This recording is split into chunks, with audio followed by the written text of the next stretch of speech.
Good evening. Welcome to the Black Conservative Voice with David Colbert here on the CTM News Network, the voice of truth. We have a treat for you this evening. We have Kimberly Klacik. Baltimore has real problems and they need real solutions, and I believe Kimberly Klacik, running against a warmed-over Democrat, Kweisi Mfume, in the Maryland 7th Congressional District may well be the answer we need in my hometown of Baltimore. Republican candidate Kimberly Klacik in the 2020 election for Maryland District 7 is a wife, a mother, a nonprofit founder, and currently elected to the Baltimore County Republican Central Committee. Mrs. Klacik grew up in Accokeek, Maryland, I believe that's the way you pronounce it, once known as the home of the Beretta gun manufacturer. In 2010, she moved to Baltimore, once becoming engaged to her husband. In 2013, Kimberly founded Potential Me to assist and understand underserved women with workforce development, assisting close to over 200 women become gainfully employed. 30% went on to obtain financial independence. As the nonprofit grew, she employed women re-entering society and quickly found out what it took to manage payroll and helping families thrive with opportunities she created. So let us bring in our guest this day, Miss Kimberly Klacik. Good afternoon, Hey, Kimberly. hi, how are you? Thank you so much for having me. I appreciate it. We're glad to have you here on the Black Conservative Voice. Well, I'm going to be asking you a series of questions, future Congresswoman Klacik, and we're going to begin with this one question. What do you see in the Democratic-controlled cities? What do you see happening there? I heard you in some earlier interviews talk about the Democratic-controlled cities. What are you seeing there? Yeah, so, Baltimore City is one of those cities that has been run by Democrats for over 50 years. We're at 53 years now. And when you have that one party mob rule, a lot of times you do have corruption. And for me, looking at, just the numbers, the federal funds that have been sent to the Baltimore area, we've had $1.1 billion sent annually to Baltimore City, but unfortunately it never hits the ground. So, I think when you are, under this one party rule, as I was saying, with the corrupt individuals in charge, then you're not seeing the money. You can only assume where it's gone. So first and foremost, when I get into office, I will see where those federal funds have gone, see where they were supposed to be implemented, and see if we can't get those funds back and implemented where they need to be. We've got to start holding people accountable. In Baltimore City, we have, unfortunately, 13 high schools where the graduates actually graduate unable to do basic math and a lot of times read or write. We need a lot of changes in our school systems. We need career opportunities, and we need people to be able to be self-reliant. The only way you're going to lift anyone out of poverty is with employment. So, that is number one on my list. Very good, very good. I, of course, was one of those people who graduated from high school there, and I can attest to some of those things because we did not have very good math teachers there teaching us how to deal with those basic things in math. I mean, maybe there are some good teachers there, but I never had any of them when I was coming up. My next question is, as far as Baltimore is concerned, what are the necessary actions needed to bring about effective change, not only in the black communities, but also in the Baltimore community at large? Yeah, so I think first and foremost, and this is what people were so happy with me about, but in my campaign ad, I pointed to the problems, right? We can't be in denial on what we need to fix. So, of course, we point to the problems, and then my next video will be my solutions. So, in my mind, I have things that I believe will help us, but we have to be able to have people in place to implement it. I'm very excited because we have a historic number of black Republicans running in Baltimore right now. We have 4 black Republicans running for Baltimore City Council. That's unheard of, especially in Baltimore City. So I think there's a lot of people that want change. We're just trying to figure out how to go about it. As we saw during the lockdown, we relied on other countries for PPE. Why is that? We're the greatest nation in the world. Why not bring that billion-dollar medical equipment industry right back through Baltimore City's port? And we have the second largest port in the country. It's just underutilized. So, there's mismanagement of funds going on, but then there's also a lack of leadership. So I'm hoping to bring in leadership. Thank you, Kimberly. Well, we're here on the Black Conservative Voice talking with future Congresswoman Kimberly Klacik. She's running for the Maryland 7th District Congressional District. We're going to take a short break right now here on the Black Conservative Voice, and we'll be right back with you in a moment. Dr. Melinda Morris supports a strong economy, safe neighborhoods, limited property taxes, and promotes an improved education system. Dr. Melinda Morris wants to improve access and insurance coverage for medical care. Dr. Morris is pro-life and will support right-to-life legislation in Austin. Dr. Morris will remain true to her values when she is elected to office. She is going to Austin to promote life, prosperity, and personal freedom for the constituents of Senate District 13.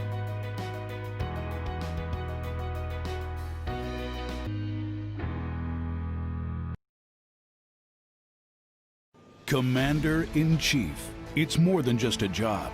Since taking office, President Donald Trump has rebuilt our military, repaired a broken VA, and eliminated Soleimani, al-Baghdadi, ISIS, the world's deadliest terrorists brought to justice. Today, America is safer and stronger than ever. Because to President Trump, it's more than just a job. It's a sworn duty to keep America safe. I'm Donald J. Trump, and I approve this message.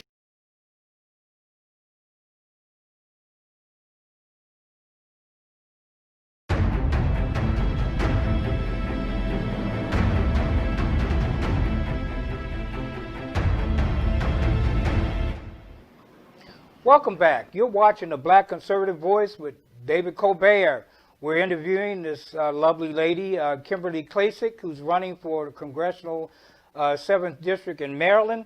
I wanted to just make I'm adding this question here, but I'm gonna do it anyway.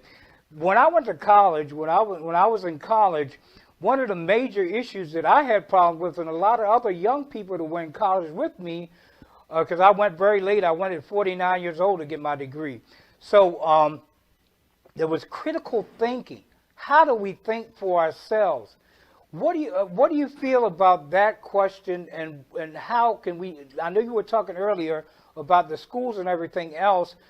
Do you have any ideas how that could be brought about?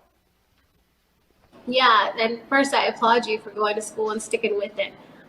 School choice, I think, would be very helpful in a city like Baltimore, giving some schools that competition to want and do better. Our best performing schools in Baltimore are the charter schools and the private schools. We also have to get parents more involved in their child's education. You'll see with private schools, they actually make parents get very involved with their child's education. I think it makes a big difference. The school shouldn't be raising your children. You should be raising your children, and then the school should be educating those children. We have a lot of problems in our schools with children's behavior. You could be in a classroom all day and watch a teacher basically modifying behavior for half the time, not even getting to the lessons. So we need to make sure that parents are involved. We need to make sure that, maybe the learning environment is correct for that child. I think what we will see during this coronavirus pandemic and the lockdown of the schools and those now learning virtually, there might be some kids that excel with virtual learning. We should take that in as an option. Maybe there are kids that will just do better in those areas and in that arena. So I would love to see going forward school choice. I would love to see parents have an option whether or not they want to send their kids to school physically or virtually if it fares well for that student. So, I think there are steps that we can take. We have to hold the teachers and the administrators accountable. In Baltimore City, our school CEO, Baltimore City Public School CEO, she currently makes $350,000 a year. How could that possibly be in schools where you see they couldn't even afford heat or air conditioning? And then we still have some schools dealing with infrastructure problems with lead piping. We've got 4 schools in West Baltimore where the kids can't even drink out of the water fountain because of the lead pipes. It's been like that since 2007. And then you take into accountability that we get a lot of funding for our schools. So again, mismanagement of funds, Could be that some funds are being stolen, but this is what it's going to take. Like I said, it's going to take basically a team of us to get people together in different departments, whether it's Department of Public Works for the trash cleanup, whether it's the school system, whether it has to be with the police commissioner to deal with the crime and violence. It's going to take a lot of us, but we have to be able to work together. All right, very good. I understand exactly what you're saying, because that was some of the issues even when I was there. I left Baltimore maybe, I guess, 32 years ago, something like that. Do you feel that you're up to the challenge? I do. I'll tell you, I'm called every name in the book every single day. I like to consider myself very tough. I was fortunate to have both my parents in my life growing up. My father passed away, just last year, but he actually made sure that I was a tough person. And so I don't take it lightly. We've got children that are depending on us to have a better future, in this country, and we can't give up on them. So, I tell people, and people ask all the time, how can we help? How can we help you get across that finish line? Monetary donations are great, but I think it's going to take a lot of us on the ground talking to people and helping them understand how just making a change in the way you vote could completely change the quality of life for you and your family. Very good. And that is really a touching thing to me, because I grew up as a child in Baltimore City, in West Baltimore, that city, that area you walk through. I grew up in that area, so I know what they faced there. Back then, it was a little better. We actually had more people back then. A lot of people have moved out of Baltimore since that time. But we're going to move on to the next topic here.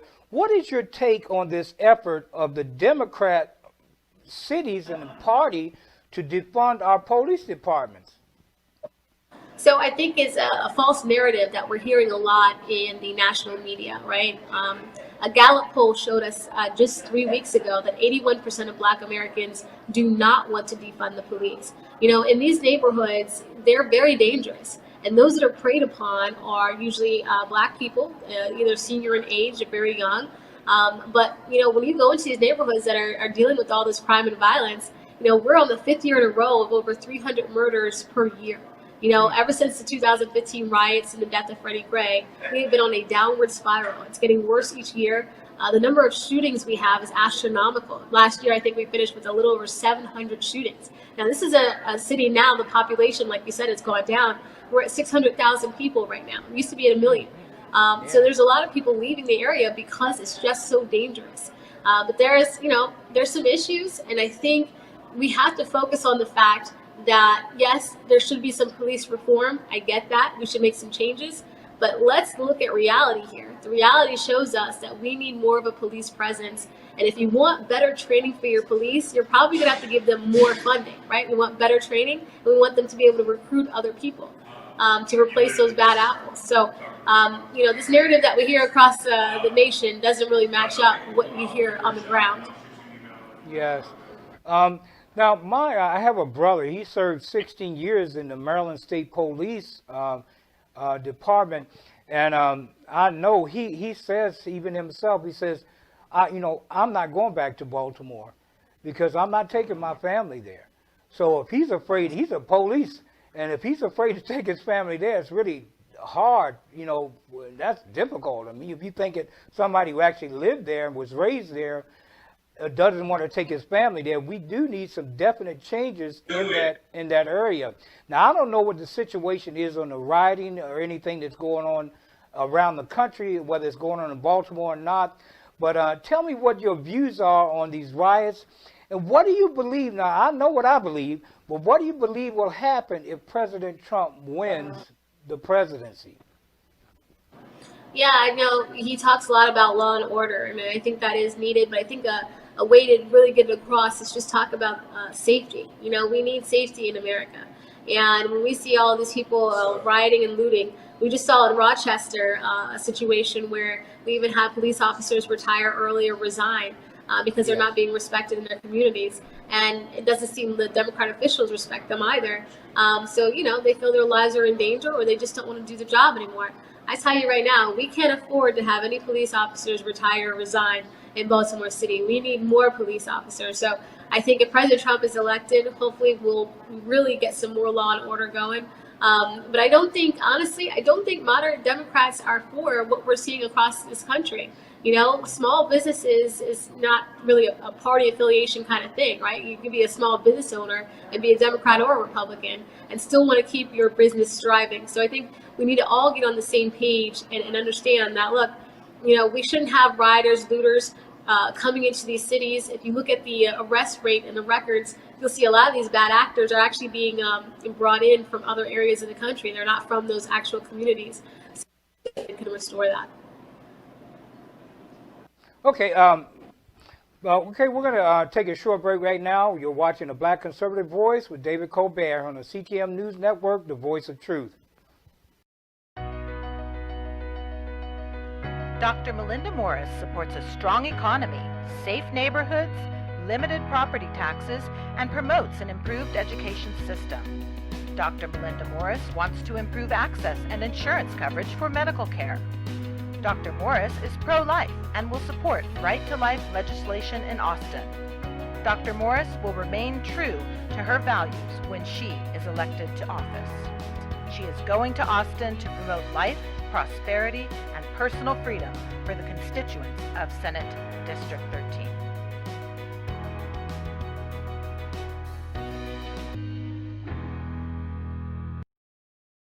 Commander-in-Chief. It's more than just a job. Since taking office, President Donald Trump has rebuilt our military, repaired a broken VA, and eliminated Soleimani, al-Baghdadi, ISIS, the world's deadliest terrorists brought to justice. Today, America is safer and stronger than ever. Because to President Trump, it's more than just a job. It's a sworn duty to keep America safe. I'm Donald J. Trump, and I approve this message.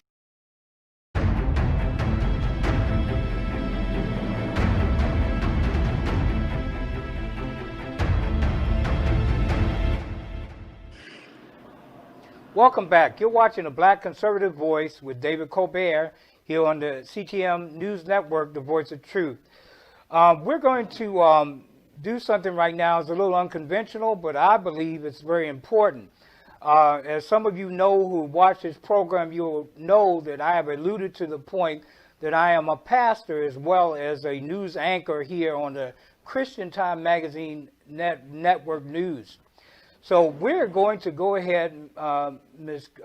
Klacik, and we're going to go ahead and say a prayer for you right now.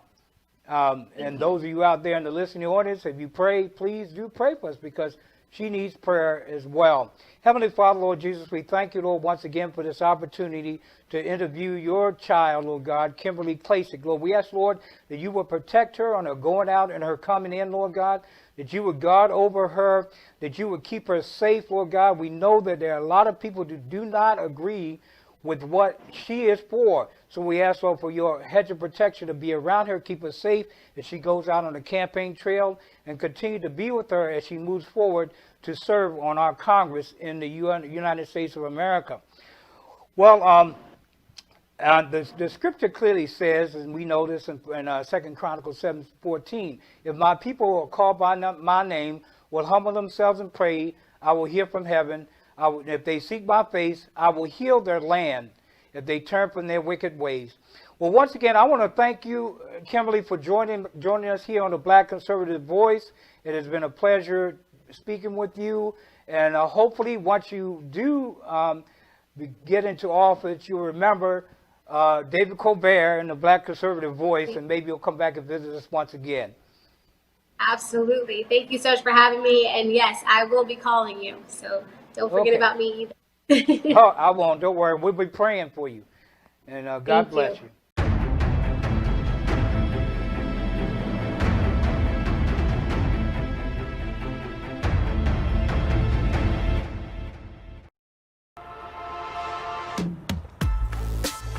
Do you care about Black lives? The people that run Baltimore don't. I can prove it. Walk with me. They don't want you to see this.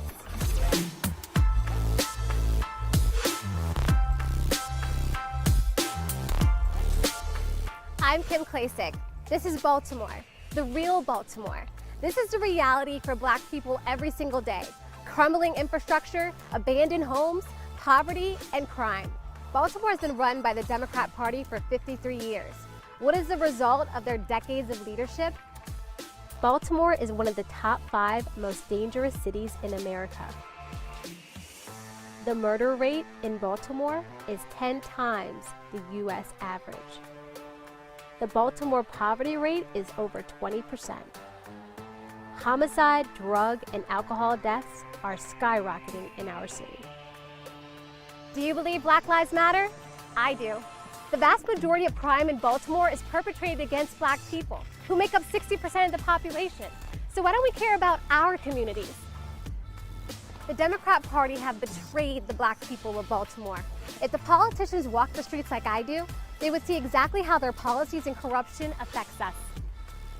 If they don't want to see it, they don't want you to see this. Go to any Baltimore neighborhood and ask this question. Do you want to defund the police? No. No. Absolutely not. I had 3 sons killed in Baltimore City. And I think if we defund the police officer, it's going to be worse than that. So no, I'm opposed to that. What are you going to defund the police for? Why? How do you defend your city, your community? Families are losing people. It's not just Baltimore. The worst place for a Black person to live in America is a Democrat-controlled city. It's 2020. Name a blue city where Black people's lives have gotten better. Try. I'll wait. Look at this. How are children supposed to live here and play here? Democrats think Black people are stupid. They think they can control us forever, that we won't demand better and that we'll keep voting for them forever, despite what they've done to our families and our communities. Are they right? I'm Kim Klacik, and I'm running for Congress because I actually care about Black lives. All Black lives matter. Our communities matter. Baltimore matters. And Black people don't have to vote Democrat.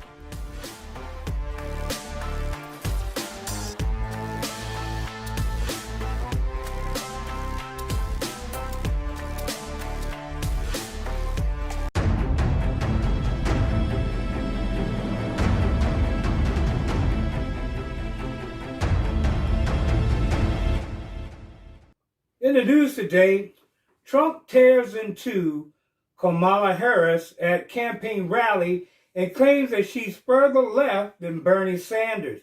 Joe Biden formed an unholy alliance with the most extreme and dangerous elements of the radical left, the president said. President Trump says Kamala Harris could never be the first woman president. That would be an insult to our country, President Trump tells supporters at a rally in Winston-Salem, North Carolina. President Trump argued to supporters in North Carolina on Tuesday night, and Senator Kamala Harris is further left than Senator Bernie Sanders, the self-described Democrat socialist and favorite of the progressive left. Ripping into the 2020 ticket, Trump said that his opponent, Joe Biden, has formed an unholy alliance with the most extreme and dangerous elements of the radical left, as we said earlier. You know who's further left than Bernie and Kamala, the president continued. She could never be the first woman president, he said. That would be an insult to our country. He added that he wanted to see a woman president, just not Harris. Trump added that Biden is a nicer person, but not smart. He said that the left is running the Democratic Party, adding, you don't want to be dealing with the left. These people are stone cold crazy, he called them. He told the crowd of North Carolinians, about half of whom wore masks, that your state should be open to bolster cheers. Yes, I know, they put this in. This is Fox News, add a little extra in here. If Biden is elected, Trump said the economy will collapse. And he's not telling a lie, it's the truth. Joe Biden's lead over President Trump narrows in some of the swing states, at least according to the polls, the liberal polls that are out there. He claimed that the former vice president wants to impose $4 trillion tax hike, ban American energy, eliminate American borders, confiscate all your guns, appoint pro-crime judges, destroy the suburbs, indoctrinate your children, and implement a ruinous shutdown of the entire U.S. economy. And I know he's already said it. He put it out there himself. Trump said that Biden supports cutting police funding and ending cash bail, referring to criminal justice plan where Biden proposed ending the cash bail system. Earlier Tuesday, Biden was asked if he wants to defund the police. I not only don't want to defund the police, he says, I am only calling for $300 million more in local policing community. Where did this come from? The man can't make up his mind. Biden told reporters, the only person calling to defund the police is Donald Trump. Give me a freaking break. You have to be blind to believe that that's the truth. Look at his budget, he calls, for cutting police funding for state and local help by $400 million. He also took aim at Democrats taking over the comments about potential future coronavirus vaccine after Harris said she wouldn't trust Trump when it comes to a vaccine. But we wouldn't trust you either, Miss Harris, in that line at all, especially since you guys are tied in with Bill Gates and his foundation. Trump said Biden and Harris are risking countless lives in reckless anti-vaccine rhetoric. They're trying to disparage it. They're trying to make it politics. On Wednesday, Biden and Harris issued last week a joint statement clarifying their stance, saying its timing, approval, and distribution should be without regard to political calculation. Yeah, whatever. During the North Carolina rally, Trump also sought to lay out his plan for the next 4 years if elected. And this is another quote. He says, you can't let them take your vote away. These people are playing dirty politics. So if you have an absentee ballot, or as I call it, a solicited ballot, you send it in, but I would check it in any event. Go and follow it up. Go vote. Go. No, he didn't say go vote. He said go follow it up. And if it's not there, then we should go ahead and vote because obviously the ballot was stopped or whatever. Trump later told a crowd of reporters last week, however, it's illegal to vote more than once, as election experts have noted. Trump hit his frequent criticism of Biden as a soft on China multiple times throughout his remarks, saying his agenda would hurt farmers in swing states. And that is true. It's the truth. There's no secrecy to that. That is an absolute truth. Well, here's another story today. Ben Shapiro slams wealthy New York woman arrested in BLM riot rampage. A hike of hypocrisy, he calls it. She's rebelling against the exact systems that made her family wealthy. How did protests for racial injustice turn into customers getting harassed in a restaurant? Conservative commentator Ben Shapiro joined the chorus of outrage Tuesday over hypocrisy of a 22-year-old Upper East Side resident who was arrested over the weekend for causing $100,000 worth of damage at a Black Lives Matter protest. And by the way, she's white. She's rebelling against the exact systems that made her family wealthy, on the Ben Shapiro show host told listeners. Clara Kraber, 20, is facing felony rioting and misdemeanor graffiti charges along with 7 other Black Lives Matter protesters after a window smashing rampage in Manhattan on Friday. Kraber, whose mother is an architect and whose father is a child psychiatrist, was arrested at the family's second home, Shapiro observed. This is the height of hypocrisy, he said. But of course, it isn't the height of hypocrisy if you engage in a movement that's saying that America is systematically racist. And that is basically the fault of white people, and only way that white people can alleviate this historic systemic racism, which is really a farce anyway, is by leading the way and creating change, Shapiro said. The protest was organized by groups calling themselves the New African Black Panther Party and a Revolutionary Abolitionist Movement Party, or whatever, according to the New York Post. Shapiro mocked Kraber's attempt to do something virtuous to combat her privileged upbringing. The way that change is created is by overwhelming all systems, so of course she's rebelling against the exact systems that made her family wealthy, because those systems are racist, he mocked. Kraber, an undergraduate student at Rice University in Houston, is now facing a maximum of 4 years in prison on her top charge of first-degree riot. Well, we're going to take a break right now. You're watching a Black Conservative Voice here on the CTM News Network, the voice of truth. Commander-in-Chief. It's more than just a job.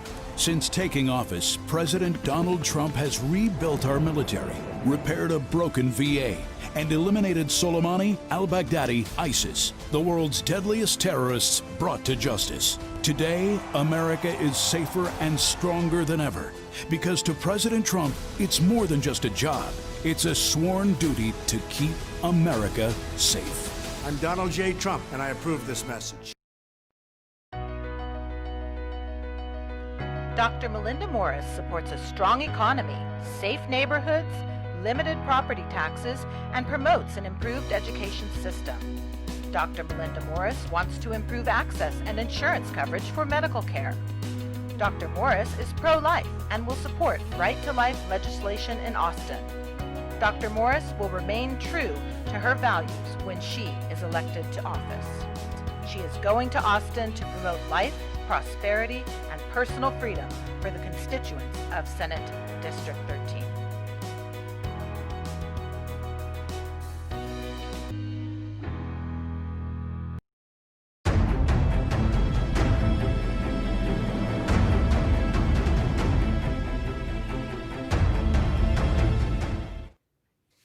Welcome back. You're watching a Black Conservative Voice with David Colbert here on the CTM News Network, the voice of truth. In Fox today, it reports that Georgia, 1,000 people voted twice in the state primary. Georgia Secretary of State Brad Raffensperger, if I'm saying it right, said Tuesday that 1,000 Georgians voted twice in the state June 9th primary at a felony that he said will be prosecuted to the fullest extent of the law. These voters submitted absentee ballots, but also voted in person, a problem that happened across 100 Georgia counties, and election officials didn't catch them in time to keep the second votes from being tallied, Raffensperger announced during a press conference outside the state capitol. A double voter knows exactly what they're doing, diluting the votes of every voter that follows the law. Now, this is one of the reasons why these mail-in ballots and these things are not good. They're not good things. And I don't believe that our president stands for that either. He doesn't really want that at all, but this is what they're still allowing. They're sending ballots out and telling people this is a vote. Those that make the choice to game the system are breaking the law. And as Secretary of State, I will not tolerate it, Mr. Raffensperger said. It was not immediately clear whether the outcome of any race may have been affected.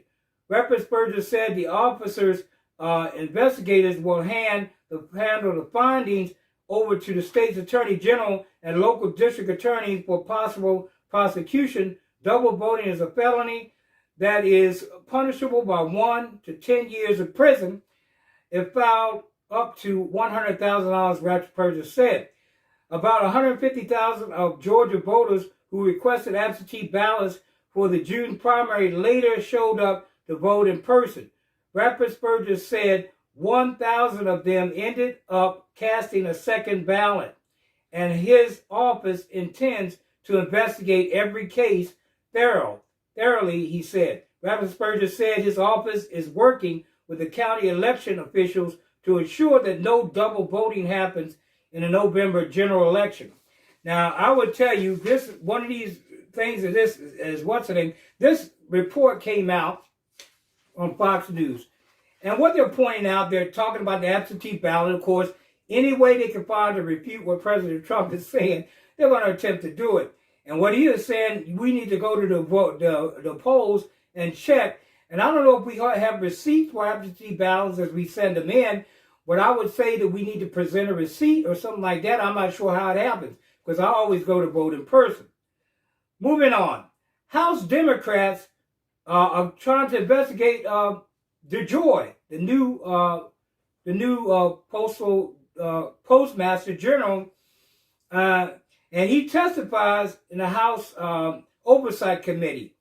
The House Oversight Committee is planning to investigate Postmaster General Louis DeJoy following recent claims accusing him of violating campaign finance laws while working at his former company called New Breed Logistics. They're just coming after him because President Trump appointed him the Postmaster General.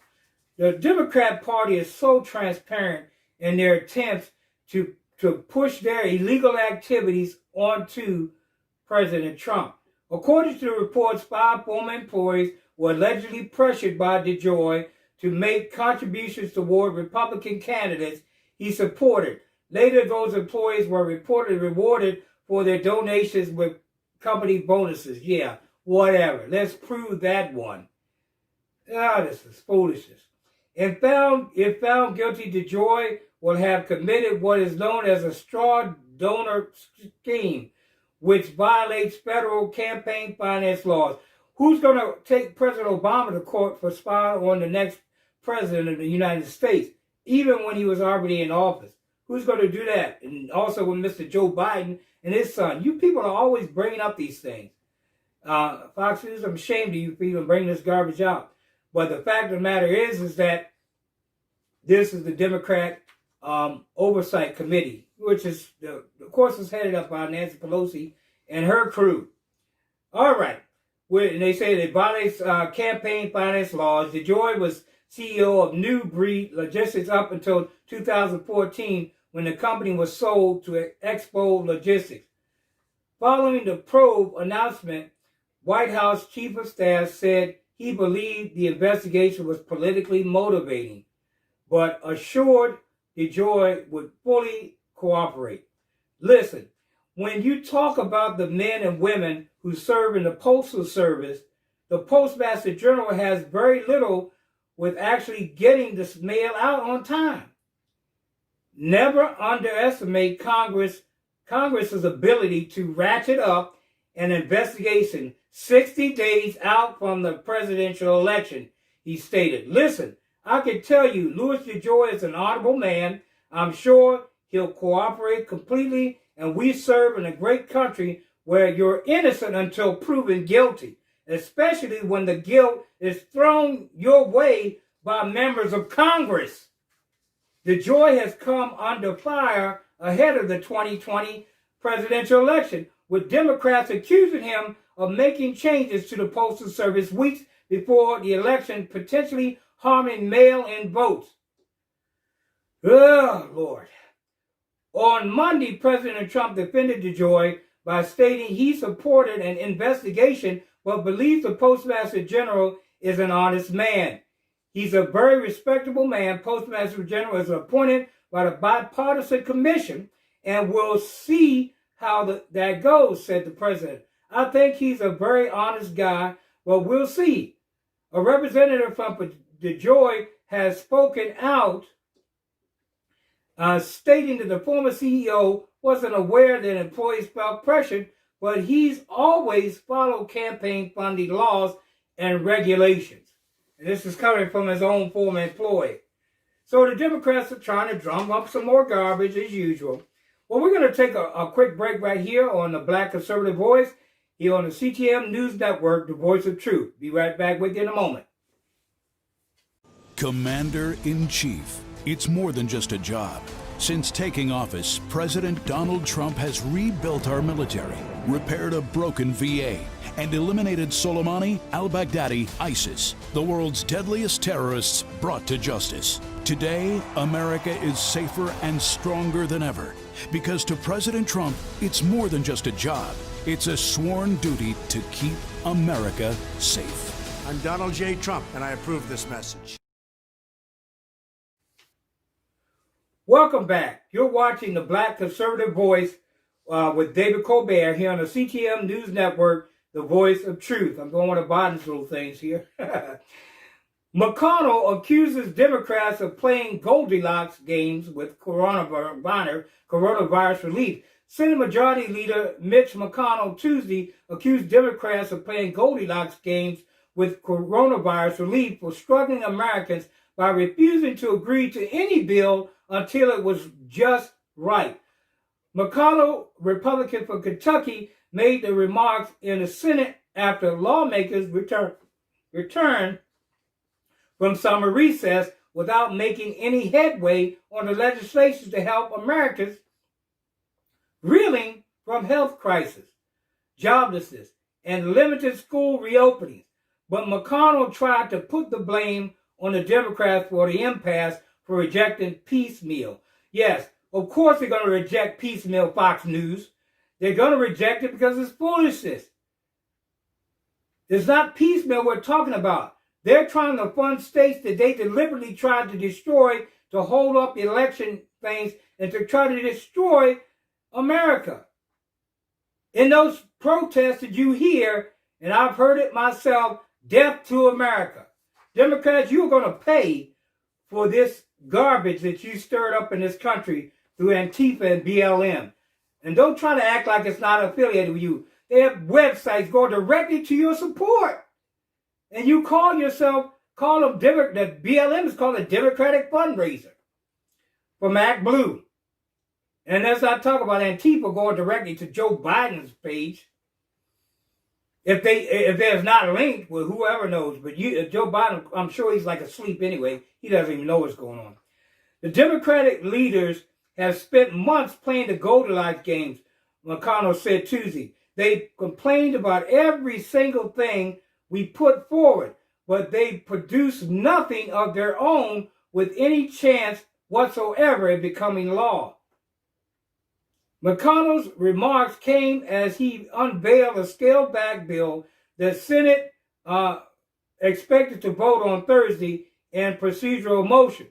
The legislation expected to cost about $300 billion is little chance of becoming law as Democrats panned it as emaciated compared with their $3 trillion proposal that passed the House in May.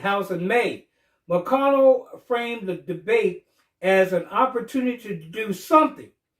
See, the Democrats don't want to do anything. They're looking forward at the election. They do not realize that the American people see what they're doing. And a lot of the Democrat people, former supporters, are walking away. And they're going to continue to walk away. And, this foolishness, I'm afraid, is going to turn out into something that's going to be very violent, and it's going to be an awful mess in this country if we do not get this party under control and vote them out of office.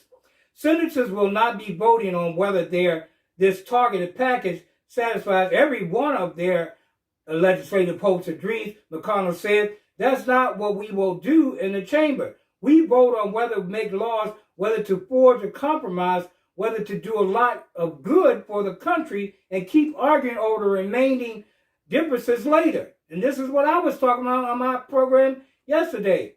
But Senator Patrick Leahy, listen to these names. Senator Patrick Leahy panned McConnell's attempt as a show vote that does nothing to turn to forging compromise. He knocked Republicans for leaving town this summer and returning now with partisan measures. What is partisan about it, Mr. Leahy? What is partisan? They're trying to give monies to the American people.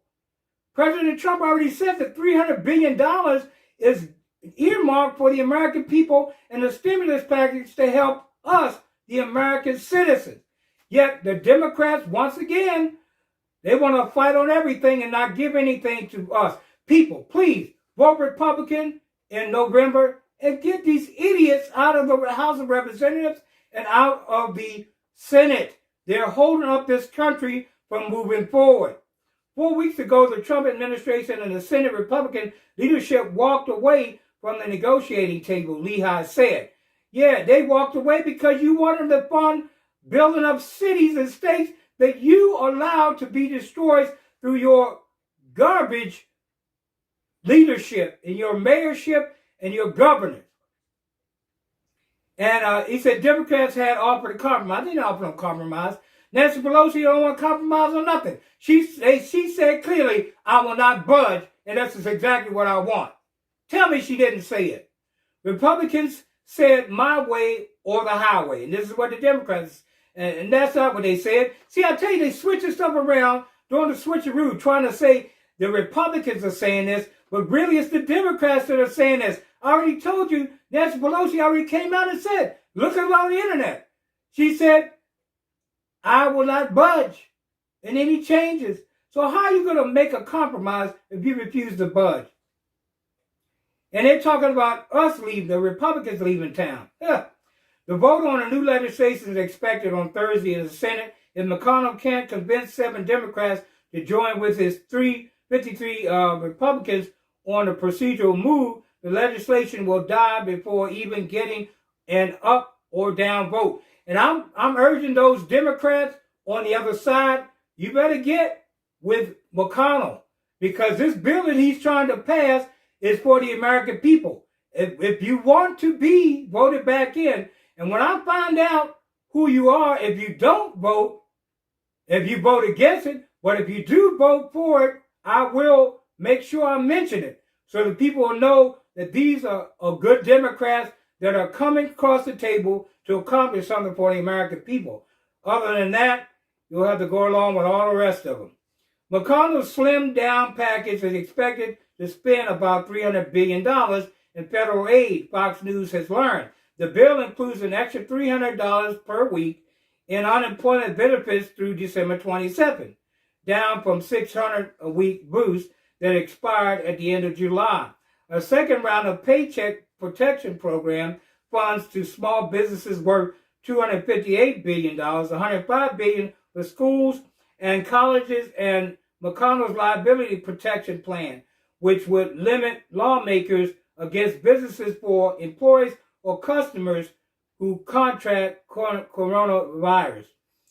It also includes funding for school choice, daycare providers, $16 billion for testing, contact tracing, which I disagree with, and for giving a $10 billion Treasury loan that was authorized by Congress and March U.S. Postal Service. Now, I'm going to tell you something about this, all this stuff. These things that I'm reading here, as far as what's in the bill, I don't know if that's an actual fact that that's in the bill, because, I don't have the bill in front of me. But I'm telling you that sometimes these fake news media, they'll shift stuff around, make you think all these different things.